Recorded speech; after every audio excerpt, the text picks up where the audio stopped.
Good evening. Welcome to the new party. I'm Nora Christine. I'm about to give a really unpopular opinion, and I'm sure it's going to be especially unpopular amongst women. I'm Gray Mars. Break a record by being with 100 men in one day. And right after she was done, she recorded a documentary. I'm a vegan weed. Call yourself fresh and wear the same weak ass turtleneck on every show. Goddamn. Then we got goddamn the Sudanese Sambo. Bruh, man. And I'm Enzo. Bringing up in my lives is they're like, oh well, he's violating the Constitution by having a meme coin and him making money off it in office and everything like that. I was like, if that was the case, like there would be lawsuits up the ass and impeachment in court. I'm skeptic. Like I always say, don't let anybody trample on your constitutional rights. I'm Mia. That's not a correct power dynamic in my mind. Typically, the people that are trying to be removed are not in control. That's why they're easily being removed.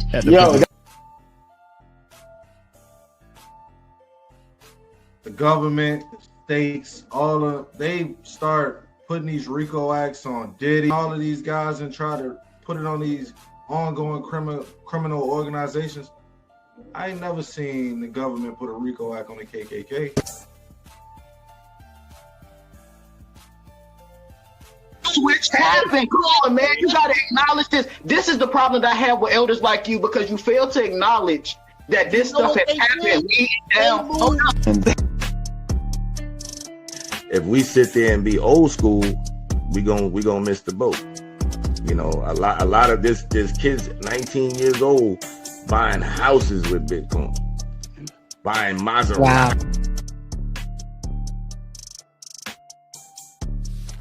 I think when it comes to the woman, if a man takes charge and he shows that he's logical,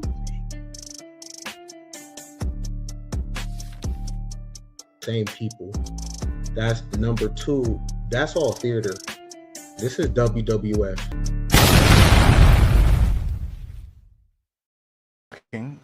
As mentioned, they were waiting on Truth Social, and here it is. President Donald Trump. I am very proud to announce that Israel and Hamas have both signed off on the first phase of our peace plan. This means that all of the hostages will be released very soon, and Israel will withdraw their troops to an agreed-upon line as the first steps toward a strong, durable, and everlasting peace. All parties will be treated fairly. This is a great day for the Arab and Muslim world, Israel and all surrounding nations, and the United States of America. And we thank the mediators from Qatar, Egypt, and Turkey who worked with us to make this historic and unprecedented event happen.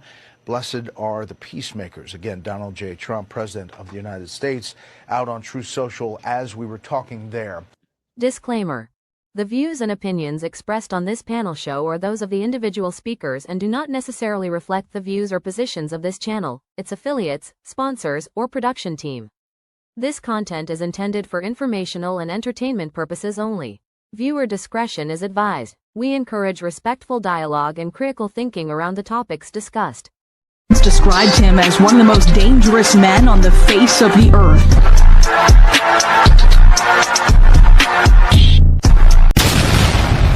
Welcome to the Man Cave. Welcome to the Man Cave. I'm Gray Mars. I'm Doc. I'm Mia. I'm Enzo. Ken Billions, what's happening? So basically 3 days, 3 days before the Nobel Peace Prize, Trump works out the first phase between Hamas and Israel.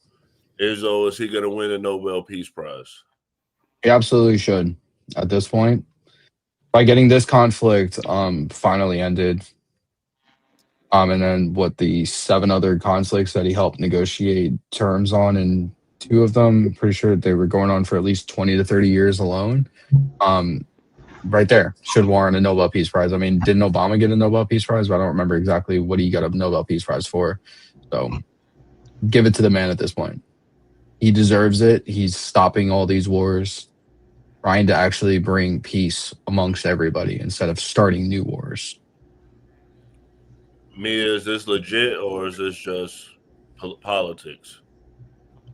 I mean, it's too early to tell. So they're in the beginning phase of it. So hopefully they can stick to it. I mean, Hamas doesn't have any choice in the matter any longer. They have to capitulate and they have to work towards a peace. So hopefully it pans out. I mean, it is in the first phase. I think if we can make it to the second or third phase of those 20 bullet points, then we'll be in good business. But right now it's too early to tell. Well, it was one person who was more popular than Trump today, and that was Derek Groves. A prison break that made national headlines comes to a close in Metro Atlanta. This was the scene in the last 2 hours. SWAT removed the inmate from a house in southwest Atlanta. This is the man they say escaped a New Orleans prison 5 months ago, along with others. Channel 2's Tom Jones is live in southwest Atlanta. Tom, you were the only reporter to get video of Derek Groves handcuffed and placed in that patrol unit. And Karen, let me walk you through how I managed to get video of 28-year-old Derek Groves as officers got him out of this home here. Police kept us back as they were in the middle of a standoff with Groves, trying to get him out of this home. Then my photographer, Leonard Ragland, saw deputies near the scene give each other high fives. Then the officer who kept us back left. Of course, we knew what to do, so we moved down close to the scene, and that's when I saw Groves in handcuffs surrounded by officers. This is the video I shot with my iPhone. Groves seemed cooperative as officers placed him in a patrol unit. Of course, he is the convicted double murderer who escaped from a New Orleans prison along with 9 others back in May. Officers say they got a tip from New Orleans that he was here on Honeysuckle Lane. Neighbors say they noticed undercover officers surveilling the home the last couple of days. SWAT was called out today, but they found him dead approximately. And take another look at the home Groves was found in. It is demolished.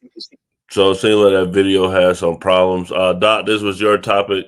How you feel about Derek Groves? I know people was placing bets on who was going to be the first person called, and I'm a big New Orleans fan. I love New Orleans. Derek Groves is a convicted 2-time murderer, so it's not like you can be like kind of upset that he's caught and he's going back to jail. I don't know if everybody knows the complete story of the crimes he committed, so it's kind of I hoped he would have went to Cuba or something somewhere. If you unfamiliar, Derek Groves killed 2 people. He had a police officer was trying to intimidate him, and in doing that, when it killed his grandmother. And in retaliation, Derek Groves went and killed 2 family members of that said police officer, and he's a 2-time convicted murderer for that. So it's kind of a so you go to jail for committing murder, but dang, I was hoping he went to Cuba, bro. I hope he got away. I ain't gonna lie. I was hoping he went to Cuba. And Yeah, Trump but for the Nobel Peace Prize too, man. a lot of those guys got caught in crazy ways. It was crazy. Ken, I don't know if you know about the story, how you feel about Derek Groves getting caught. You know, they escaped prison, and then he was on the run for quite some time. I mean, 5 months. I mean, that takes resources to maneuver. You know what I'm saying? You got to have some good connects, get fake IDs. You got to have people at the DMV that could give you, you know what I'm saying, fake licenses and registration and stuff like that. Like the underworld, when you play this kind of game, that costs bread. That's not for no poor person. You know what I'm saying? You're against the state, and there's a certain kind of way you got to move when you breaking out of jail and you doing all that kind of shit. You need your paperwork together, right? So even if he lasted 20 more years, what kind of life was he gonna live? He was just gonna be crawling under sewers and shit. You know what I mean? You need money for that. You know what I'm saying? To live off the books and off the grid, and to Doc's point, to even get to Cuba, to make that kind of connection and shit like that. I don't think this is that kind of criminal. You know what I'm saying? So 5 months on the street, maybe he got some pussy, maybe he smoked, maybe, you know, he good. Country singer's going viral. So Slim, this for you. He basically made a song and MAGA's upset about it. His name is Zach Bryan. Didn't wake up. I love Zach Bryan. Some out of town boys been giving us hell. I got some bad news. I woke up missing you. My friends are all degenerates, but they're all I got. The generational story of dropping the plot. I heard the cops came. Cocky motherfuckers, ain't they? And ice is gonna come, bust down your door. Try to build a house, no one builds no more. But I got a telephone. Kids are all scared and all alone. The bar stopped bumping, the rock stopped rolling. My middle finger's rising and it won't stop showing. Got some bad news, the fading of a red, white, and blue.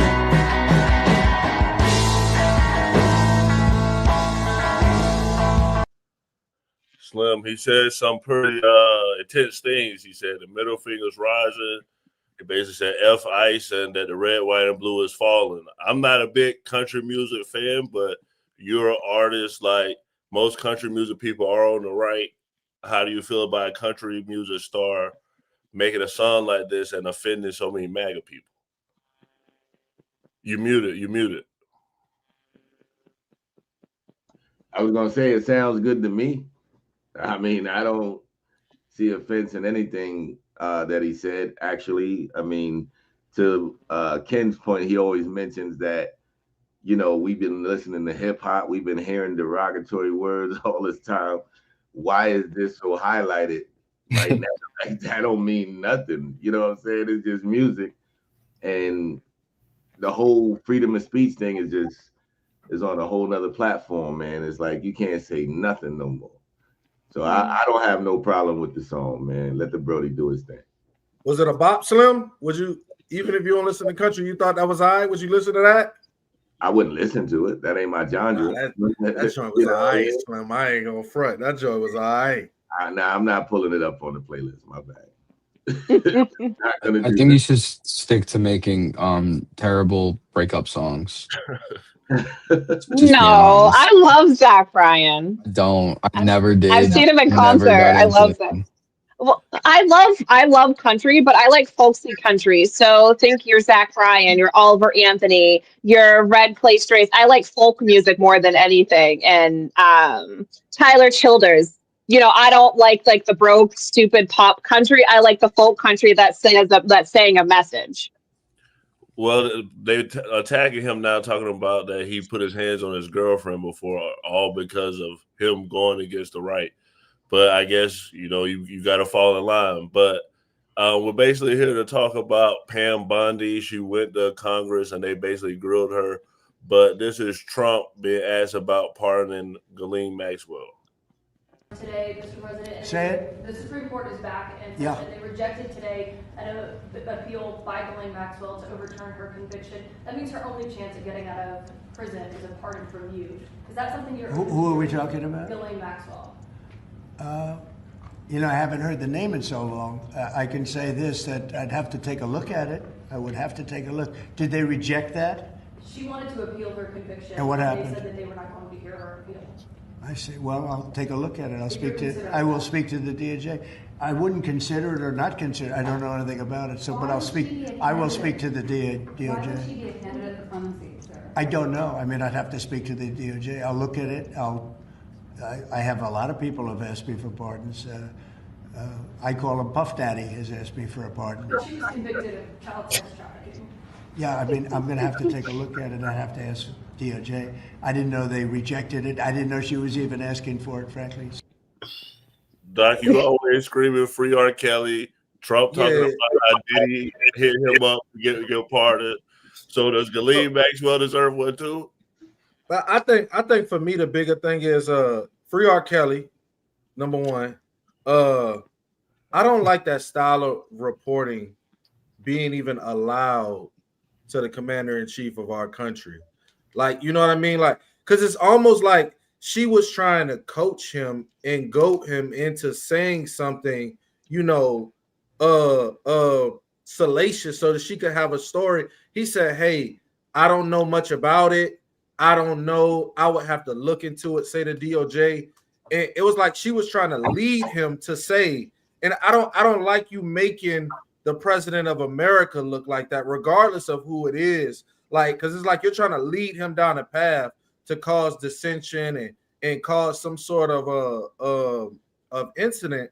And I just don't like that. That's not my thing. But I mean, he do it, he don't. If he stopped the war in Israel, because I mean, historically that war's been going on for 100+ years. I mean, if he might have enough cachet to do just about anything he wants, just about, not anything, but just about, for at least a month or two until they forget. Well, the reason people saying that, he may give it to us because his name was removed, but this is Pam Bondi being grilled about it in the Epstein files. You is to Reed, somebody that you mentioned I never heard of. Reed Hoffman. So who gave the order to flag records related to President Trump? To flag records for President Trump? To flag any records which included his name. I'm not going to discuss anything about that with you, Senator. Eventually, you're going to have to answer for your conduct in this. You won't do it today, but eventually you will. I yield, Mr. Chairman. Ken, should she have had the answer, and does her not answering saying that Trump's guilty? I think she played it political, right? I'm all about poker face. This is politics, right? So I'm keep it political, right? There's a way in media training for you to give answers that are non-answers, right? So you play chess. You keep your poker face. Okay, for sure. Well, basically, she was also questioned about troops being sent all over the U.S. Consulted by the White House before they deployed National Guard troops to cities in the United States? I am not going to discuss any internal conversations with the White House. You won't even say whether you talked to the White House about this? I am not going to discuss any internal conversations with the White House with you, Ranking Member. I noticed that. What's the secret? Why do you want to keep this secret? The American people don't know the rationale behind the deployment of National Guard troops in my state. The word is, and I think it's been confirmed by the White House, they are going to transfer Texas National Guard units to the state of Illinois. What's the rationale for that? Yeah, Chairman, as you shut down the government, you voted to shut down the government, and you're sitting here, our law enforcement officers aren't being paid. They're out there working to protect you. I wish you loved Chicago as much as you hate President Trump. And currently, the National Guard are on the way to Chicago. If you're not going to protect your citizens, President Trump will. Been on this committee for more than 20 years. That's the kind of testimony you expect from this administration. A simple question as to whether or not they had a legal rationale for deploying National Guard troops becomes grounds for a personal attack. Enzo, why is she personally attacking him? Why is she not answering the question? What do you think? I'll start with the Epstein one on why she didn't answer that, because the person who came forward is an anonymous FBI whistleblower. They have not released the name yet. There's an ongoing investigation trying to figure out who it was. So she played it exactly how she needed to play it. They're not going to throw out a name there if there's no name to be said. This whole thing with the Epstein thing, like I'm going to keep saying it, is just a wild goose chase, the same way it was a witch hunt to bring down Donald Trump for anything for, let's say 10 fucking years now. I'm so sick and tired of hearing Epstein. Calling him out, they need to. He said it. I've been on this panel for 20 years now. What have you done for your city in 20 years? What have you done for your district in 20 years? And literally sit there and say, well, this is the type of answer that I'm going to get from the Trump administration. It's the type of answer you're going to get, because you actually have an administration that's combating crime, that's combating illegal migrants, that's been taking over your city. They refuse to do it, so somebody else will. I guarantee if Joe Biden was in office, or even hell, Kamala Harris was in office right now, and they tried to do exactly what Donald Trump was doing, they would not be met with any type of force or any type of core opposition in this at all. It's because it's the Republicans. It's because it's Donald Trump. That's the only reason this is going on. I thought we wanted to make America safer. I thought that's what Joe Biden wanted. I thought that's what Kamala Harris was running on. They wanted to close the border. They wanted to fix the problem at the border. But now that Donald Trump is doing it, it's an issue. Make it make sense to me. I will never understand this. And I don't care about the means that Donald Trump is going about it when nothing was done for 4 years. So we go play the clip that the audience is here for, was Trump and photos with half-naked girls. Let me ask you something else. There's been public reporting that Jeffrey Epstein showed people photos of President Trump with half-naked young women. Do you know if the FBI found those photographs in their search of Jeffrey Epstein's safe or premises or otherwise? Have you seen any such thing? You know, Senator Whitehouse, you sit here and make salacious remarks, once again trying to slander President Trump left and right, when you're the one who was taking money from one of Epstein's closest confidants, I believe, I could be wrong, correct me, Reid Hoffman, who was with Jeffrey Epstein on multiple occasions. And the senator sitting right next to you tried to block the flight logs from being released. Yet you're grilling me on President Trump and some photograph with Epstein? Come on. The question is, did the FBI find those photographs that have been discussed publicly by a witness who claimed Jeffrey Epstein showed them to him? You don't know anything about that? Okay. Slim, where's the masculinity? Trump hit a porn star. I thought the guys bragged about the girls that they get. So why are they hiding it? Man, please listen, right? And Doc, you hit it on the nose, bro. They've been doing this shit for like 8 years, man. They try to lead into the shit to try to cause a narrative to basically make these delusional people believe. And I'm just going to say the Trump haters, just make them believe anything. They've been doing this shit for a long time.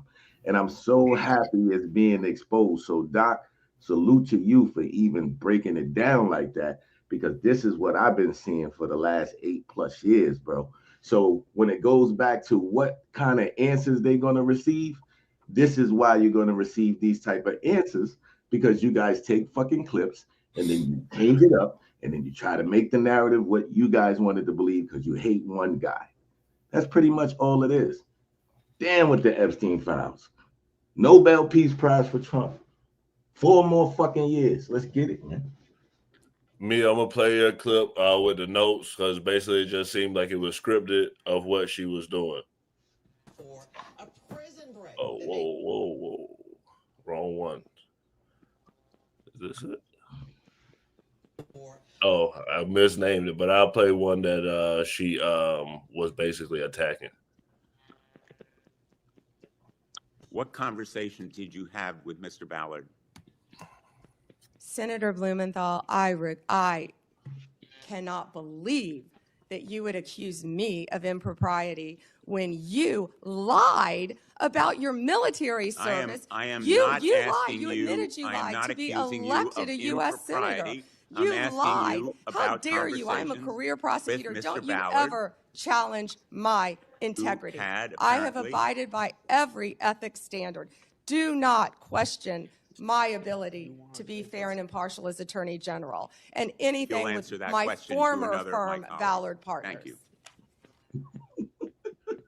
Mia, I'm gonna play that clip, but you can go ahead and say what you're gonna say. But I'm gonna play the clip that you said. I'm gonna try to find it.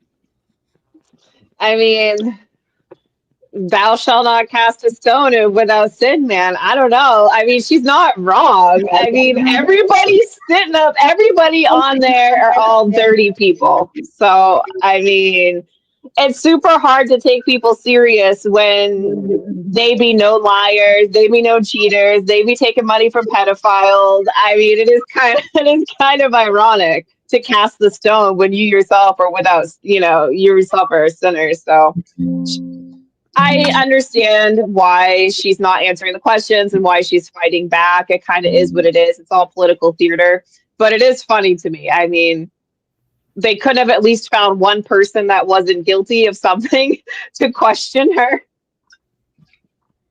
Right. So this is basically what they're trying to say, that is some type of blackmail. So I'm gonna play this.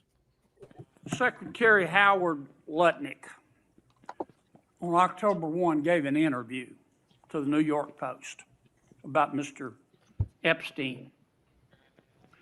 And he described Mr. Epstein as, quote, the greatest blackmailer ever, close quote. Have you reviewed that transcript of that interview? I have not reviewed the transcript, but I saw the clip of it. Okay. It appears that Secretary Lutnick was Mr. Epstein's next door neighbor. In fact, their townhomes shared a wall. And the reporter that was talking to Mr. Lutnick, she asked how other prominent men could have been associated with Epstein when Mr. Lutnick could immediately sense that he was a, quote, pervert. And then Secretary Lutnick said, or rather the reporter said, did they see it and ignore it? Do you remember that from the interview? I do. And Commerce Secretary Lutnick said, no, they participated. And then Commerce Secretary Lutnick goes on to say, quote, that's what his MO was. You know, get a massage. And what happened in that massage room, I assume, was a video. This guy was the greatest blackmailer ever, blackmailed people. That's how he had money, end quote. Is that true? Senator, as our July memo said, we did not uncover evidence. This case has gone through 3 administrations, as well as former U.S. Attorney Alex Acosta. I know that, Pam. But have you interviewed Secretary Lutnick? No, Senator. Do you plan to? If he wants to talk to the FBI or the FBI wants to talk to him, that is more than on. Don't you think you ought to talk to him after this interview? Senator, if Howard Lutnick wants to speak to the FBI and if Director Patel wants to speak to Howard Lutnick, absolutely. Okay. Before we respond, I want to play who she's talking about. Lutnick is in the Trump administration. He's the Commerce Secretary. This is the interview that he's talking about. An incredible story that you could pick up that he was a pervert. It's gross. The guy's gross. Right with my wife. He's gross. The guy's gross. This was not, the deep nuance of Howard Lutnick. This guy's gross. Right. So how come Bill Gates and all these other people could hang around him and not see what you saw? Or did they see it and ignore it? Or no, they participated. Right. That's what his MO was, get a massage. And what happened in that massage room, I assume, was on video. This guy was the greatest blackmailer ever. Blackmailed people. That's how he had money. So what happened to those videos? Why is there now such a dearth of information when, Donald Trump's people are running the FBI and the DOJ? I assume way back when they traded those videos in exchange for him getting that 18-month sentence, which allowed him to have visits and be out of jail. I mean, he's a serial sex offender. How could he get 18 months and be able to go to his office during the day and have visitors and stuff? It must have been a trade. So my assumption, I have no knowledge, but my assumption is there was a trade for the videos because there were people on those videos. And have you talked to Donald Trump about this and shared your theory? No, I mean, he knows the story. Right. But my story, that, I was one and done with the guy. He knows that story, but that's it. So, Ken, why doesn't the Attorney General want to talk to Lutnick, with such a salacious interview like that? Because I went me on this. Like, there's like a certain point they're going to push. So you got the WWF aspect of it where they're going to drill just a little bit, but these are all part of the same fraternity. You know what I'm saying? They all know each other's secrets. This is their version of roasting each other. Yeah, your mama, right? They push just a little bit, but their children all go to the same schools. This is a continuation of Babylon, of Rome, of Greece, of Persia.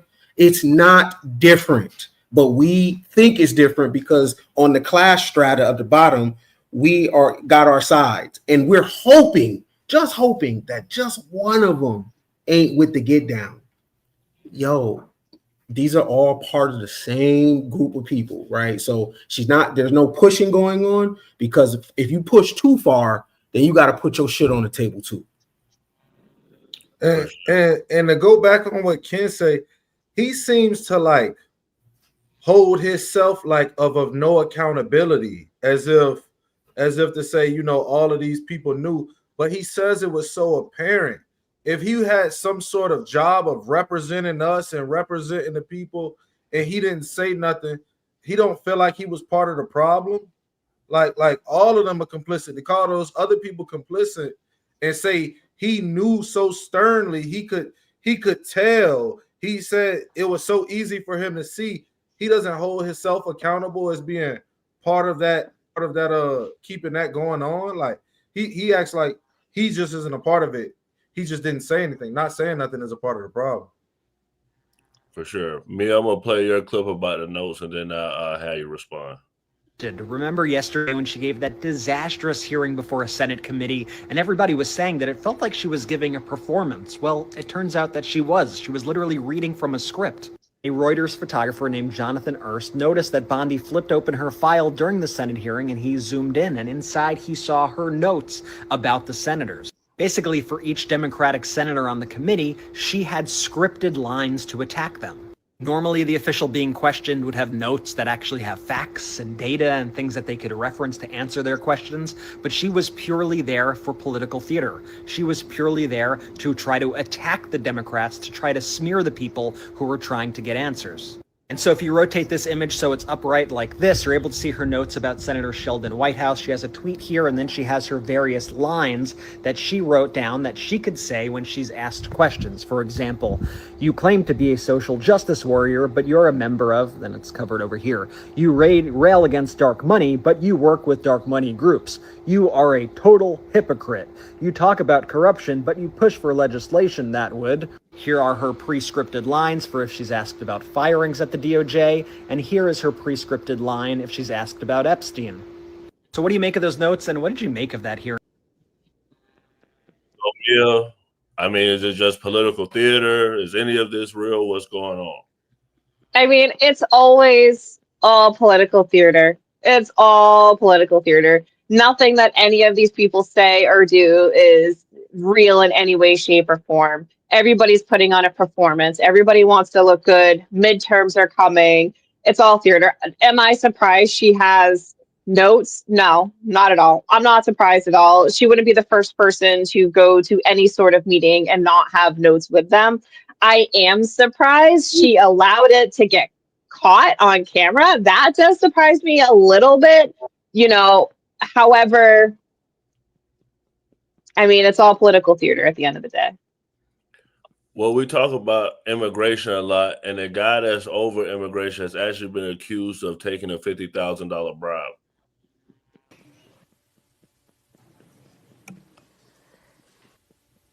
Senator, as Deputy Attorney General Todd Blanche recently stated, the investigation of Mr. Homan was subjected to a full review by the FBI, agents, and DOJ prosecutors. They found no credible evidence of any wrongdoing. And that was not my question. My question was, what became of the $50,000 in cash that the FBI delivered, evidently in a paper bag, to Mr. Homan? Senator, I'd look at your facts. Are you saying that they did not deliver $50,000 in cash to Mr. Homan? Senator, as recently stated, the investigation of Mr. Homan was subjected to a full review different question. by the FBI agents, That's a by different Department of Justice prosecutors. They found no evidence of wrongdoing. That's a different question. What became of the $50,000? Did the FBI get it back? Mr. Whitehouse, excuse me, Senator Whitehouse, you're welcome to talk to the FBI. The report to you, can't you answer this question? Senator Whitehouse, you're welcome to discuss this with Director Patel. Did Homan keep the $50,000? As Deputy Attorney General Todd Blanche recently stated, the Okay, investigation of Mr. never mind. Holman I can was see I'm not going to get a straight full answer from you to a very simple by the question. FBI agents and the DOJ. Do They you found know- no credible evidence of wrongdoing. You know, you're very concerned about money and people taking money, and Do you you rail know- against wait a dark second, money. wait a second, wait a Yet you second, work with dark wait a money second. groups all the time, Senator Wait a Whitehouse. second. Did you know? I just want to take a poll of each of us. Does anyone have an issue with government officials taking bribes? I'll go first. Yes. Doc, what about you? Nah, hell no. Mia? Yes. Enzo? Yep. Ken? It's politics, you know. Slim, you? Yeah, I do. Oh, okay. So I guess we would. Ken and Doc don't care. Y'all might as well run for office. So y'all. No, this is the thing. We're talking about politics, right? So this is not good. Like, we have to adjust our expectations. What are we dealing with, right? So I don't deal with fantasy, right? And this is not about the world that I wish it could be. They are running for politics. This is about power. This is about fraternity. So in that realm, I have an expectation of that's what it is already. Right? That's what it is already. Do I want my grassroots people taking bribes? No, that's something different. But if we are talking about senators, mayors, governors, what do we think this is? This is the American empire. It's an empire. And within empire, there's the rules are flipped upside down. For sure. So I'm gonna play what is Democratic. Well, my thing too, if I can add one thing to it, is that people are gonna take bribes. All of this is run on money. So I don't have a problem with them taking bribes. I have a problem with some of the people they take bribes from. I need them to use their discernment and which bribes I should be able to take, which ones is, maybe he bribing me and I'm still leaning this way, and it was a good thing, and I was already on that, on that train, like, and I believe this is, something good for the people. Like, but if I could get if I get a bag out of that too, you know what I'm saying? Go ahead, do your thing. I ain't tripping. Because it's gonna happen anyway. I'm gonna play this last clip. What you say, Enzo? I'll wait. Oh, okay. I'll play this last clip and then we'll switch. All right. It's valuable that the American people get a sense of what you've refused to answer today. So these are just some of the questions you refused to answer, or have answered with personal attacks on members of this committee. You were asked whether you consulted with career ethics lawyers, as you promised you would do during your nomination hearing, when you approved the president receiving a $400 million gift from the Qataris. You refused to answer that question. You were asked who or what role you may have played, or who played the role in asking that Trump's name be flagged in any of the Epstein documents gathered by the FBI. You refused to answer that question. You were asked whether Holman kept the $50,000 bribe money. You refused to answer that question. You were asked whether Holman paid taxes on the $50,000 bribe money. You refused to answer that question. You were asked, did career prosecutors find insufficient evidence to charge James Comey? You refused to answer that question. You were asked, how are military strikes on these boats in the Caribbean legal? And you refused to even answer that question. You were asked, law degree, excuse me. You were asked, did you discuss indicting James Comey with the president? You refused to answer that question. You were asked, did you approve the firing of antitrust lawyers who disagreed with the Hewlett-Packard merger? You refused to answer that question. You were asked whether you support a restoration fund for violent insurrections who attacked the Capitol on January 6th. You refused to answer that question. You were asked whether you were firing career professionals, career prosecutors, just because they worked on January 6th investigations. You refused to answer that question. You were asked by my California colleague whether you believe government officials, like immigration officials, have to abide by court orders. You wouldn't even answer that question. This is supposed to be an oversight hearing. Enzo, you can respond to that clip and say what you were going to say before. Yeah, no, what I was going to say before is I will never agree with the rules for thee, not for me. If we can't do it as American citizens, the people in the highest office should not be allowed to do it either. Vote those people out, get that out so all that changes. Never agree with that whatsoever. With everything in this hearing, it's just bullshit. These oversight committee hearings are complete bullshit. They're asking point blank questions that they know she's not going to answer because things are still being investigated.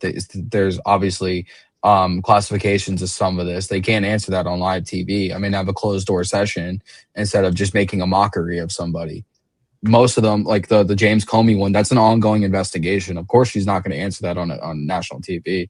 The whole thing about the whistleblower, of course, she's not going to answer that because of we don't even know who the whistleblower is. Of course, she's not going to answer the one about the strikes on the boats because those are declassified or those are not declassified yet. Of course, she's not going to answer any of that.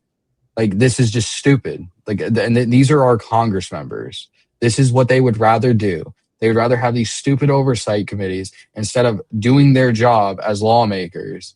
Political theater, touting around this Epstein bullshit for the last 4 months, not doing their fucking job. Like, I'm so sick and tired of Congress. I don't care if it's majority Republican, majority Democrat, or fucking split. Neither of them are doing their job. None of them are doing their job. And I'm getting sick and tired of it. And I want every single person out of office that's not going to do their job correctly instead of tout around all this bullshit. Like, are we serious? This is who we're voting in. These are the people that have been there for 20 years who never did anything for their constituents. Get to sit up there and literally just lecture the administration because they don't like them, Republican or not. This is bullshit in my eyes. I'm so sick and tired of hearing this shit and seeing it every day. Well, we're going to switch gears. So you said it at the perfect time. We're going to talk about Charlie Kirk, and this is how he basically started Turning Point. In our high school, in the local area, which economic system would be most prosperous to create wealth for the middle, lower, and upper class, for all people over the next 100 years? 28% said capitalism, 40% said socialism. The rest said they don't know the difference between socialism and capitalism. Which was really the more intelligent answer. Yeah, I'd rather have them not know because there's opportunity for education. Right, but that's exactly what our group is doing. What's that Turning Point USA has turned into a national movement. It was launched June 5th. We have over 20 to 25 national chapters, and we have 30 to 50 student columnists from all over the country that contribute to our website. We give them a platform of empowerment, so they can write something, they can publish it, they can show their friends, their family. You have a website. How specifically are you reaching out to this percentage that don't know the difference? And then re-educate that other 40% that is obviously misled. We're doing it in 3 specific ways. Number 1 is Facebook and Twitter. Social media is extremely important. We have 12,000 likes. We're on the cutting edge of social media for young people. The second of which is in July, we're hosting hopefully one of the biggest debate tournaments in the Midwest. We're planning to have 300 to 400 high school debate teams come and debate fiscal policy. The third is a very innovative way that we came up with. We're hosting a 3-on-3 basketball tournament to get young people to come and play basketball. They leave with our t-shirt and they leave with a little bit of literature. It's innovative, it's new, it's fresh. Not many think tanks think to do a basketball tournament. And that's the way we reach kids that are usually apathetic or they don't know, because we go to where they are. And that's what's innovative and creative about Turning Point USA. Slim, I give Charlie Kirk a bunch of credit of getting young people to become Republicans. You seeing that clip, do you feel like, Charlie Kirk legacy lives on, and what he created with Turning Point is going to be something that lasts forever? I hope it lasts forever. I don't think anything lasts forever, for one thing, but it is definitely a positive movement. And that dodo bird you had on here Monday, I really want to get at him because he was definitely a clown. Yeah, man, Charlie was definitely a strong voice, man. And I watched him for years. And, just basically in that clip, man, he didn't single nobody out. He said all people. You need to let that keep going, man. All people. That's including black, white, whatever. You know what I mean? He said he went to the neighborhoods. That's urban situations. That's basketball. That's, I'm sure, predominantly black people playing those games. So these are things that I like to point out because a lot of people like to change narratives on a lot of things.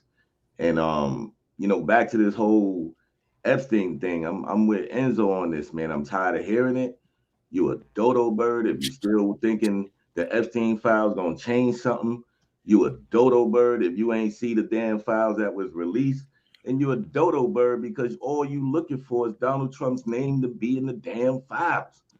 The hell with the Epstein files. Everything going on in this country is way more vital than some goddamn paperwork. I digress.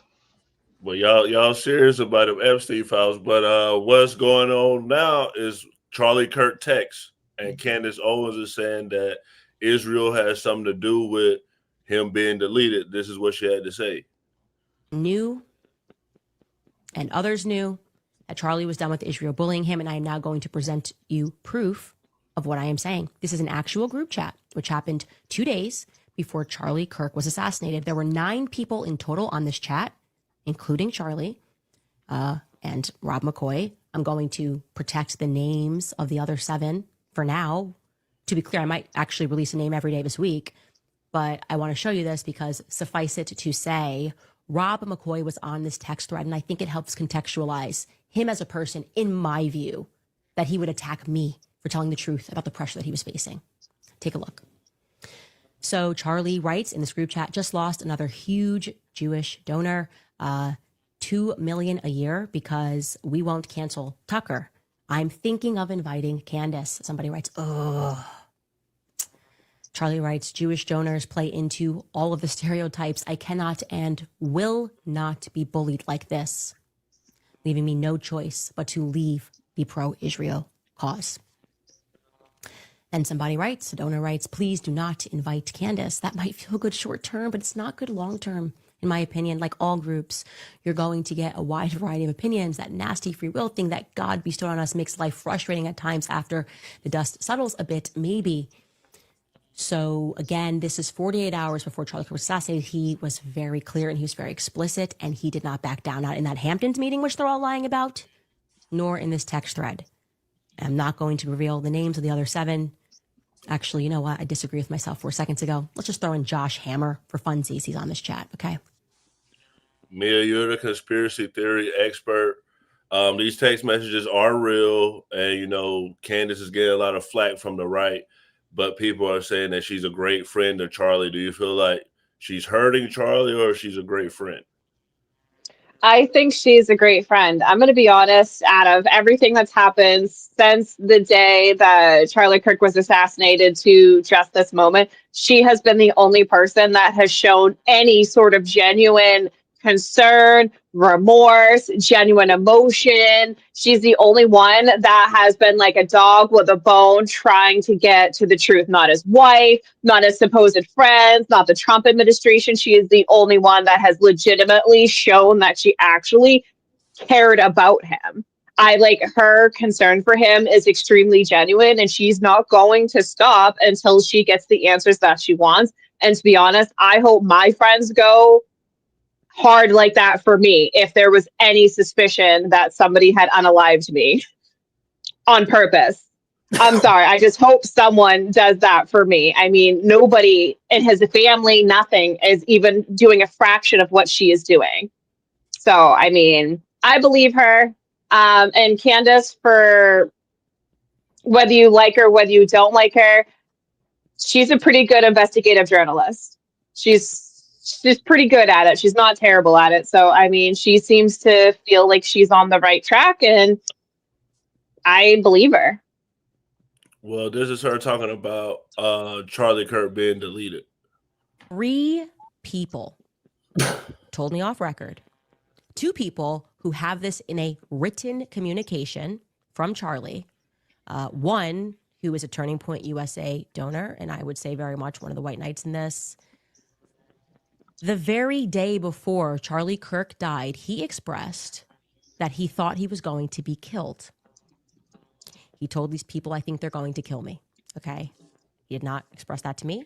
So I am telling you this based off the testimony of 3 people. And I am saying this because I hope that these people who I think are good will be inspired to come forward with that. Again, those conversations I had were off record. I honor that. If I say it's off record, it stays off record.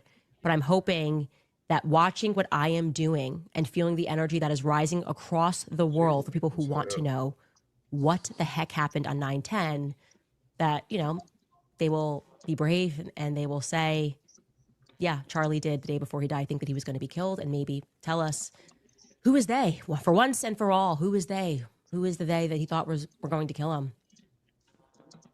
So, Ken, she also talked about a dream she had. So this is the type of stuff that they're using against her because she's saying that it's a premonition. It was also a dream. So do you feel like that discredits her? No. And let me say this too. And I'm getting to the age of it's crazy because you start talking like these old niggas. Like, but I'm being an unk now. So you get into the age where you can see iterations of a person, right? So I've seen iterations of Candace. You know what I'm saying? And I like it. I like to see iterations of a person. And I think that's the one thing we'll miss about Charlie Kirk, because that was a very talented individual, young individual, right? And I think a lot of times we are very critical and hard on people that frontal lobe just finished developing, right? That's not their finished product. So when you start touching this 40 piece, you get to watch people grow up. You know what I'm saying? And we be talking about 25-year-olds, 26-year-olds, 27-year-olds. That's not their finished version. And when I'm listening to Candace, I've got to watch her the last 8 years, 9 years, 10 years have different iterations of herself, right? And I could tell she is up all night going down the rabbit hole. You know what I mean? So I'm just, I do worry about her because what she is talking about is a system that is too big to fail, and their reach is very easy to make an accident, something happen to you, look like just some common accident, and the public mind is so turned off they'll accept it. Just some random shit happening in your house, carbon monoxide, or some random shit happening in your Final Destination shit happening in your house, and people will move on. So I respect her because she's going at a big enemy. That's not a baby enemy. That's a big enemy with large resources, and that enemy that she's going after controls American politicians. So someone from here can push energy to her based on them. So that's what I do worry about. That's not a small enemy that she's going at. That's a huge enemy with long capital. In fact, they control the money. So shout out to her. Before Doc and Enzo respond, I'm going to play what Charlie Kirk co-worker said about text messages. Loyal to people that he had shared history with, right? He was asked, I think this may be what you were about to say, Blake. He was asked about Candace before in public, and he would always say, listen, we're friends. He would never say an ill word about her. And if people, tried to force him to do that about Tucker or whatever, he would always be defiant because he didn't want to be morally blackmailed. Exactly. Charlie was loyal to people who had ever been friends to him, whether it was very old donors or just people who had worked with Turning Point. And as long as they were not attacking him, he would not air any dirty laundry or, frankly, any disagreements he had with people. He did disagree with Candace on the Israel issue. He disagreed with Tucker on the Israel issue. But he also recognized Tucker had positions they agreed on. Tucker was a useful voice in the conservative movement on many things. And so he invited him to events, and they were popular events.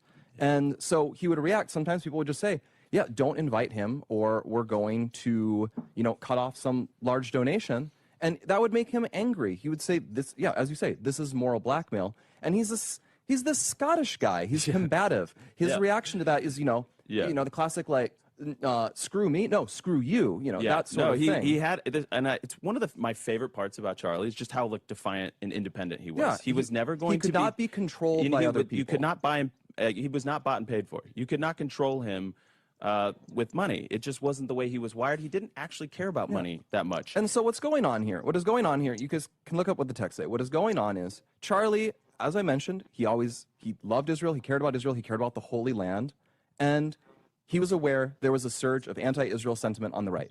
Charlie thought seriously about this issue and was trying to chart a path forward for people who were sympathetic to Israel. He was playing the good cop here. He was saying, You guys don't realize how bad it could potentially get. You have to change your PR. That's why he writes a letter to Bibi. You are losing the PR war. You need to change how you do your PR.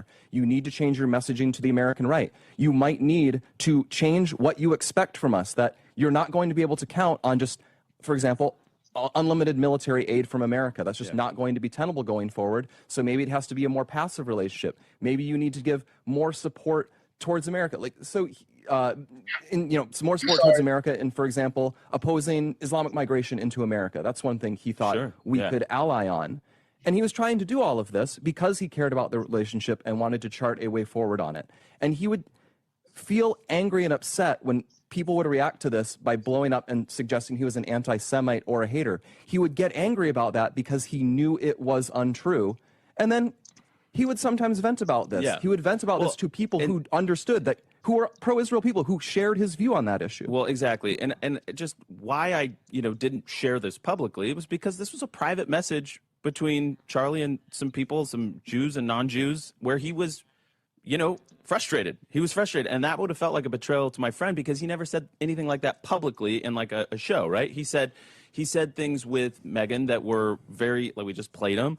I went on Alex Clark's show and I felt like I did a faithful job of expressing what I believed his genuine feelings were. So, Doc, basically, they didn't want Tucker Carlson going to Charlie Kirk's event. And basically, because Tucker Carlson was saying negative stuff about Israel. Now, if I'm black, if I'm paying an organization millions of dollars, they talking trash about black people, I'm not going to want to give them my money. So do you feel like they're rightly being accused? Because, I felt like that guy had a right to not give Turning Point his money. Yeah, I feel like the guy had a right not to give Turning Point his money. And the Candace Owens thing, I know people giving her credit for it, but for me, it seems like she dragging it a little bit for attention. You know what I'm saying? If somebody killed my friend, I ain't got to release a name every day, every week. You know what I mean? And I get people say, oh, what Kim was getting at when he said, the machine she's going up against. But when did there not be consequences for these ideals you had? Martin Luther King got sprayed with water hoses, attacked by dogs. People risk going to jail. At some point, if you believe in something and that's part of your ideals, it might cost you something. It might cost you your life. So it comes down to, do you truly believe in it? Is that truly your friend? Are you really willing to get down to the bottom of it if it would cost you everything? And I don't think she is. I think she's dragging it a little bit for attention, in my opinion. And I mean, if you don't align with what we got going on, we're not gonna give you our funding, and it's gonna be on you to, Charlie Kirk started this vision from apparently just in his community, working with the kids in his community. So, he's gonna have to decide, if he was gonna take that money, if he was gonna back out on his friends, and apparently that's something that he was not willing to do. So, he apparently was willing to stand behind and suffer the consequences for his ideals. So, Enzo, it's a lot of anti-Israel sentiment coming from the right. Not whether it cost Charlie Kirk his life or not. Was it the right decision for Charlie Kirk to not be as pro-Israel for his business and for his career? No, I mean, there's certain things that he's not going to agree with. That's really what I'm going to chalk it up to. This whole Candace situation, I'm going to say this very bluntly and how it needs to be said. He's a bitch and needs to shut the fuck up about this. I've been watching it from the beginning. I've heard every conspiracy that she's come up with. The midget in the trapdoor, all the text messages, which half of them have not been confirmed. All of this stupid shit that she's been saying. If this was my friend and I was unalived by some foreign country for whatever reason, right? I wouldn't want my friend going around every single day, hosting lives, talking about it, saying, I have this information, I have this information, I have this information. I would want my friend to literally just make one video and say, if I'm unalived, this is why, with all of the footage and everything like that. This is a cash grab. This is for her to stay relevant. If she really was his friend, she wouldn't be dragging his name to the mud like this. She would make the one video and say, if I go missing, you know why. That's what it would be. So I don't think she's a good friend. She literally had the opportunity to go to his funeral in Arizona. And she said, you know what? No, I'm going to stay and listen to Kanye Power. That's how I'm going to reminisce on my friend. I don't want the feds to get me for talking about this. That's what she said exactly. I'm so sick and tired of her. She just needs to shut her damn mouth at this point, dragging this man's name through the mud. Because who really knows what's going on behind the scenes? Who really knows if somebody else is looking into it just because they're not out there on a podcast talking about it every single day? And I'm sorry, like I'm never really one to say this all, but this blame Israel, blame Israel, blame Israel for this entire thing is just ridiculous too. There's really no ties to show that they did anything. I said it in the beginning. I go, okay, cool. If the dude who ended up unaliving him just goes missing, ends up dead somehow, maybe I'll believe into that. Maybe I'll play into the whole blame Israel for this. But no, he hasn't. Not everything is a conspiracy. I love my conspiracies. I really do. But not everything is a conspiracy, guys. Well, if you're watching right now, hit that subscribe button and press that notification bell to know when we go live.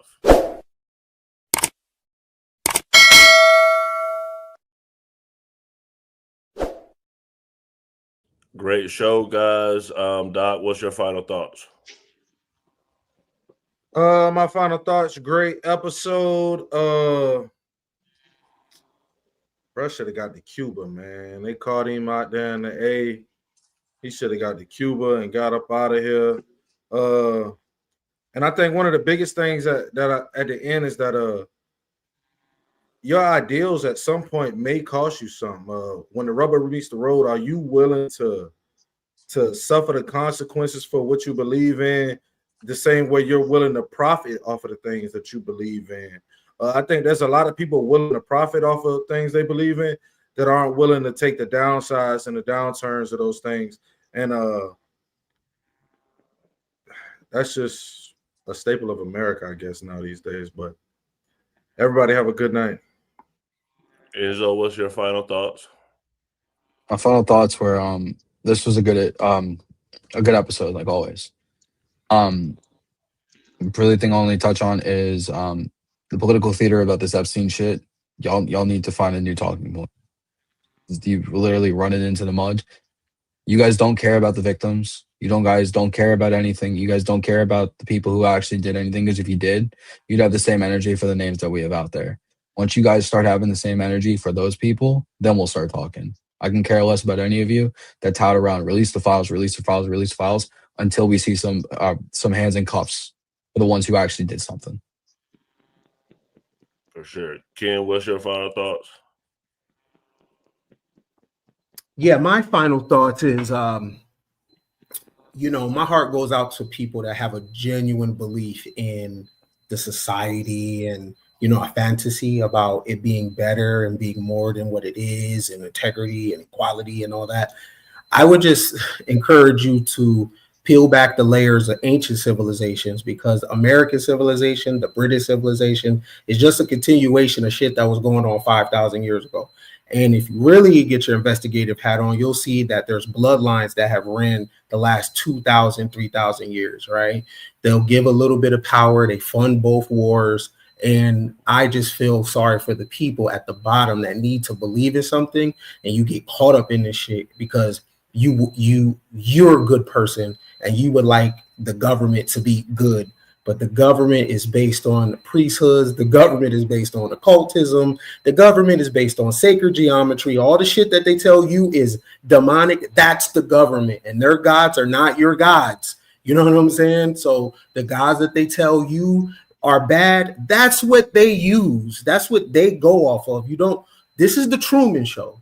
This is Bizarro World, right? So my heart just goes out for people that pick a side and have a genuine need to believe that there's a possibility that the things that they are hearing is is not true, but that's the only thing, man. Believe in yourself, and if you go down the rabbit hole, start from 5,000 years ago, then come back, and you'll see that our government is in the same image of ancient civilizations. There's no difference.